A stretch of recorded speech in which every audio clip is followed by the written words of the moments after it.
I don't think people realize how big an undertaking it is, how many people it takes to sort of achieve the level of quality and scope that we have. Assassin's Creed 3 is a big-scale game. The amount of things that are produced per day, that are developed per day, it's amazing. The team has grown to be several hundred people in 5 studios around the world, all of them working on really specific elements, so the amount of work is just staggering. In total, it's over 30 hours of gameplay, and we have 2.5 hours of cinematics, which is as much as any major length movie, or even more. We have an amazing team on AC3. Everyone's super passionate about the project. We really all work really hard together as a team, and I think everyone's pushing to ship an amazing game. The feedback we've been getting from fans, from critics, it's just driving everyone even more and more. When we started AC3, we knew it had to be big and ambitious and different. It would be a challenge because so many things Alex wanted to do didn't exist or weren't possible at that time. We took it on us to make it happen. Stuff like the snow for the seasons or the ocean, we just had to create it from scratch.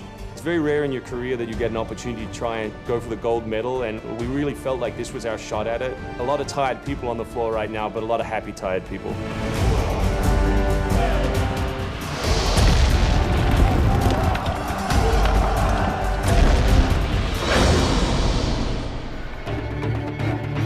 We've always tried to pick exciting periods in history, then drop the player in, so they're exploring that time as well as our fictional story. Make ready. Present. The American Revolution was a very pivotal time because the concept of self-government, as opposed to being governed by royals, it was very radical for the era. It's a great setting for a game because there's high stakes. It was the founding of a nation. It was a time when an individual could make a difference. It was all or nothing. They had to win or die. The American Revolution begins as a dispute over taxes, and as it unfolds over the course of the 1760s and 1770s, it becomes a contest that eventually defines the modern conception of liberty. The themes that are present in the history, these ideas of power and slavery, of control versus freedom, are not just debates within the American Revolution, but also debates within the history of the franchise. The Revolutionary War was an incredibly brutal experience. You think about these weapons, muskets and flintlock pistols, they're one-shot weapons, they're very inaccurate, cannonballs were ripping off limbs. This is something you just don't really hear about in the history books, and something we wanted to bring to life in the game. I think that the primary draw of the AC franchise is the fantasy of being an assassin. To be this guy that can sort of move in and out of public and private spaces, who has all of these different weapons and abilities at his command, that's part of the secret society. Connor is our new hero in Assassin's Creed 3. He's half British, half Mohawk. He's humble and more grounded to nature type of person. We did a lot of research into Native American culture. We've recorded dialogue in their native language. The main character, Radun Hagedum, he is half Ganyagehaga. He speaks Ganyageha. It's not a very book language, it's more oral. My job is to make sure that their intonation is good and their pronunciation is on. Excellent. I loved it. And we've tried very hard to reflect their culture as accurately as possible. His name, Radun Hagedum, it refers to a life that is scratched, meaning that he had to struggle to survive.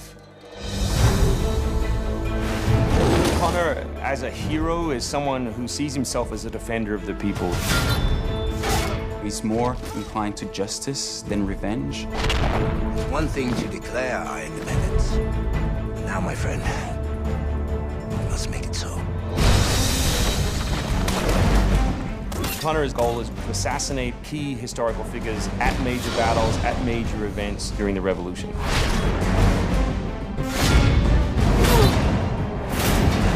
He's a stealth operator. He can come out and viciously make a great kill, then blend right back in. using your battle space around you. I mean, it's never you're just stand there and box another guy. It's turning around, finding the object next to you, slamming on the guy's head, using the tools that you have as weapons to take out your enemies. It's unconventional. It's guerrilla warfare.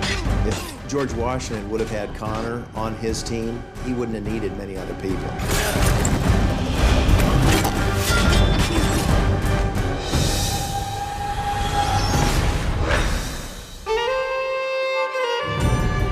Anvil Next is an engine that gives us the possibility to do things that were not possible to do before.